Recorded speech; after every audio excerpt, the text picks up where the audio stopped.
Alright, back again. Today we have yet another computer video.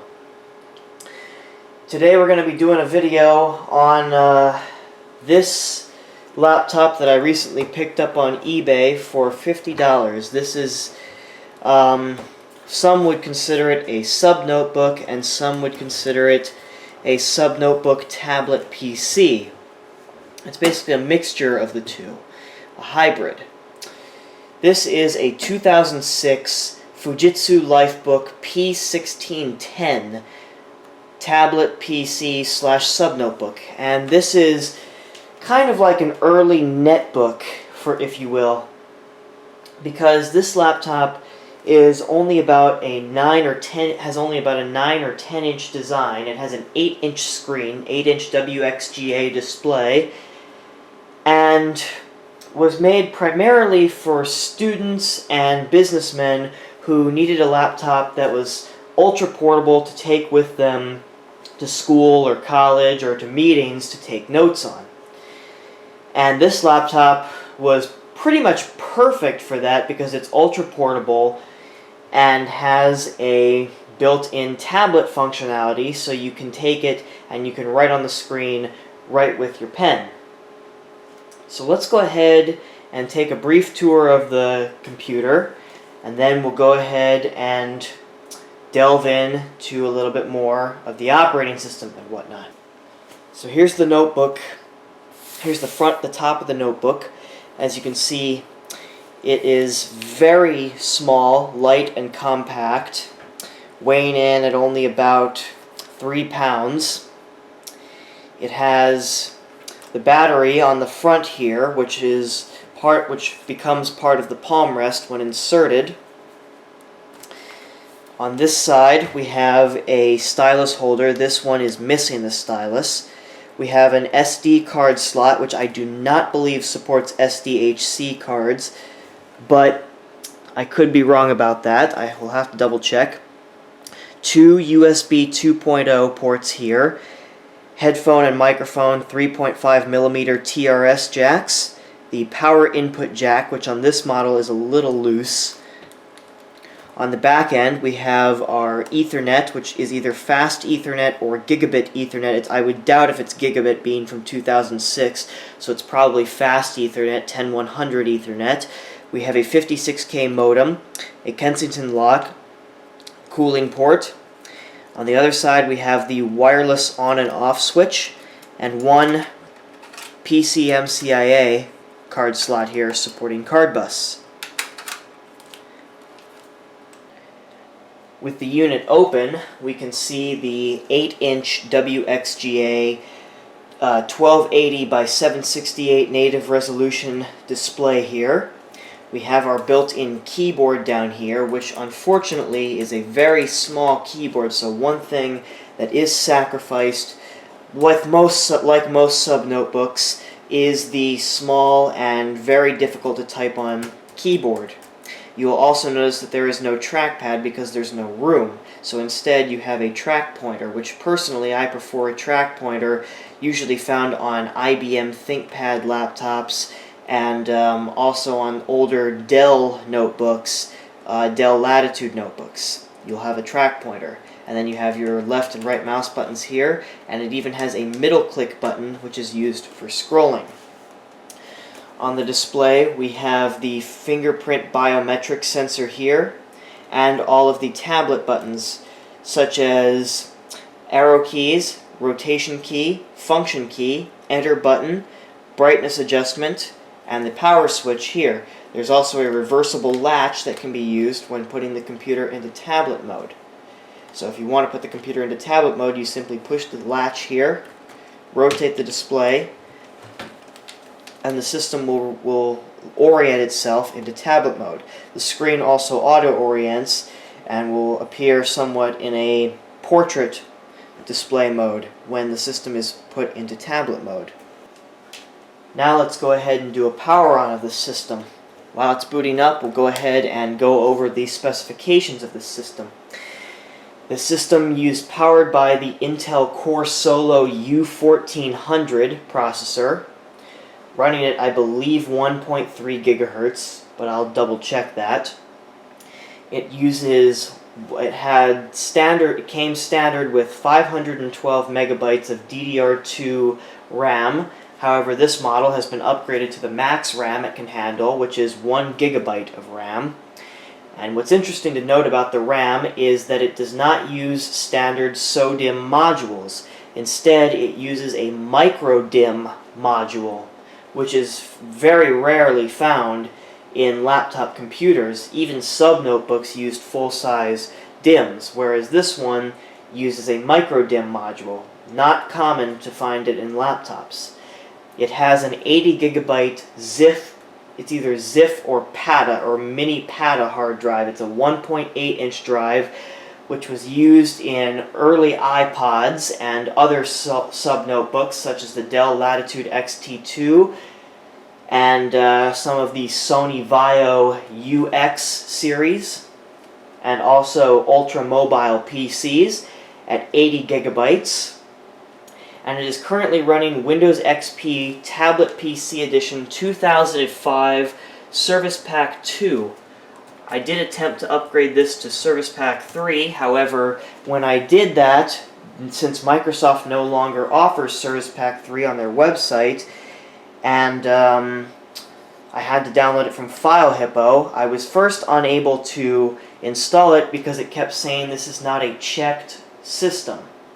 I got an error message saying I could not install it because this is not a checked system, although I did find a registry hack where you can change what the current value, which was uniprocessor free, to checked, and that did allow me to install Service Pack 3.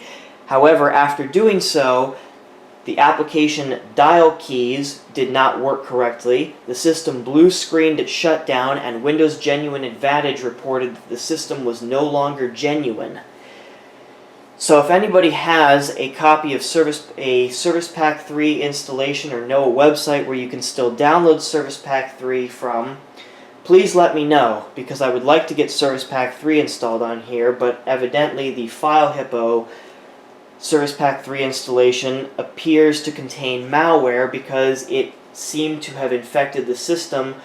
That or Service Pack 3 is just not fully compatible with this system.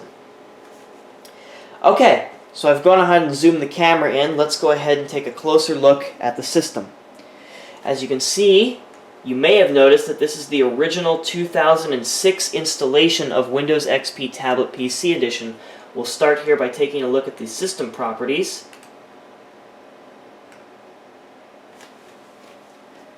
And we'll go ahead and zoom in a little bit on that so you guys can see. As you can see, it is Windows XP Tablet PC Edition, Service Pack 2, Fujitsu Lifebook P1610 with a 1.2 GHz correction, Intel Core Solo U1400 CPU, 1 GB of RAM.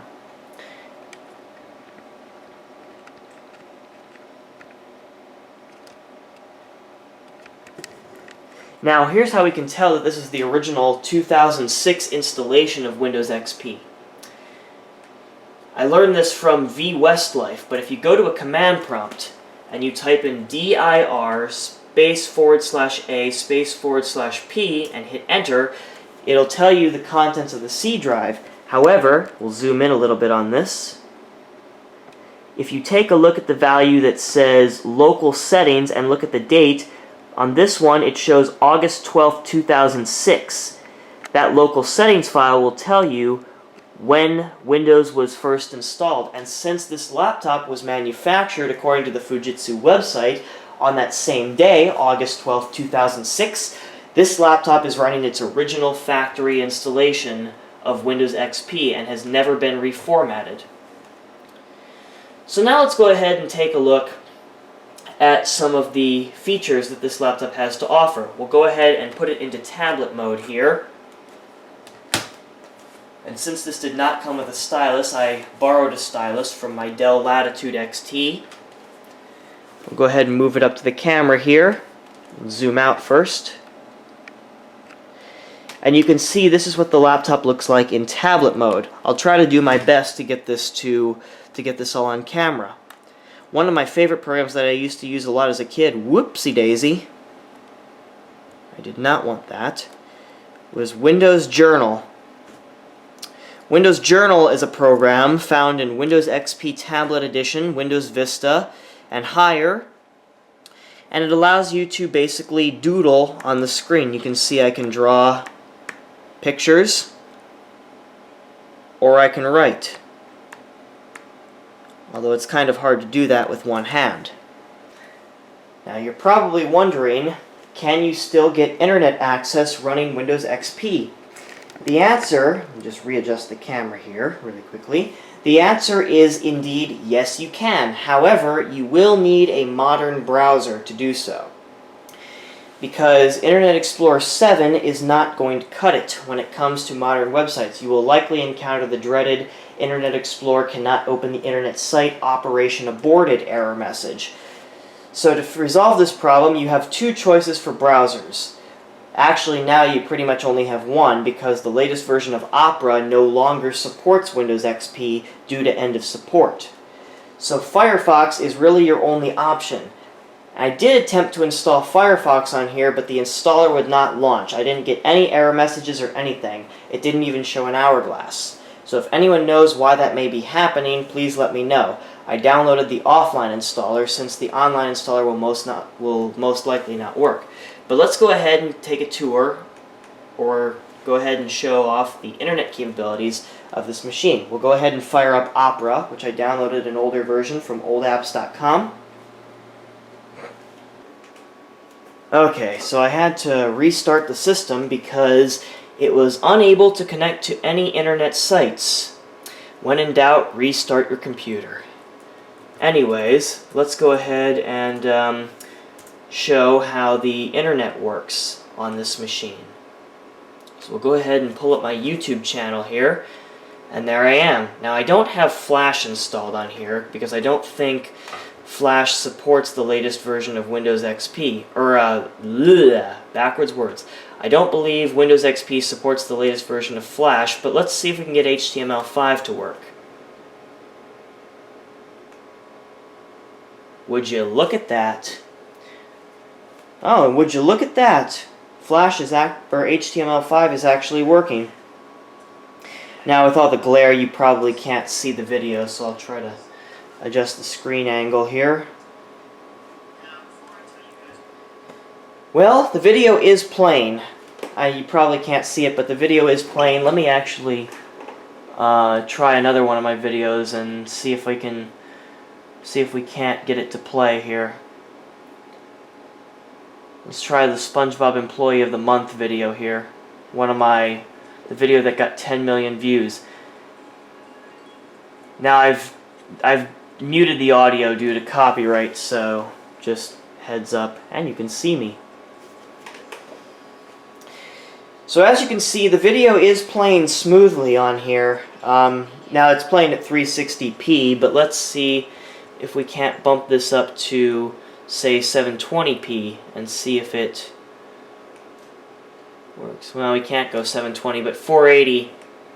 As you saw, the other one was playing at 720 and it was a little laggy on the core solo. But it just goes to show you, folks, Windows XP is still useful for internet browsing once you apply the POS Ready update hack, which I've already done. Now, one problem I'm having, which is preventing me from getting updates from Windows Update, is Internet Explorer does not have the ability to open HTTPS sites. As you can see, I'm not able to open any sites that use HTTPS.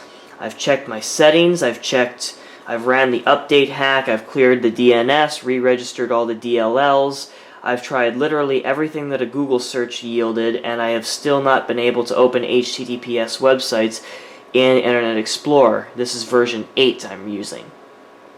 So if anybody has any suggestions as to how to fix that problem, please leave a comment. As for future plans for this laptop, I definitely do want to keep it at XP, because though it does bear the Vista capable sticker here, it only has and supports a maximum of 1 GB of RAM, and Windows Vista does not run well on less than 2 GB of RAM, at least in my experience. But I really don't want to keep it at XP Service Pack 2 and not be able to get updates because Internet Explorer cannot open any HTTPS websites or any secure websites. After all, I've tried. And I also want to try to preserve this original installation of Windows, so I would definitely replace the hard drive before doing this. But I definitely intend on using this laptop for a little while, and maybe even keeping it. But first, I have to choose an OS that I'm going to use. Since Service Pack 3 didn't really update successfully, or updated successfully but caused a heap of problems, I have two solutions.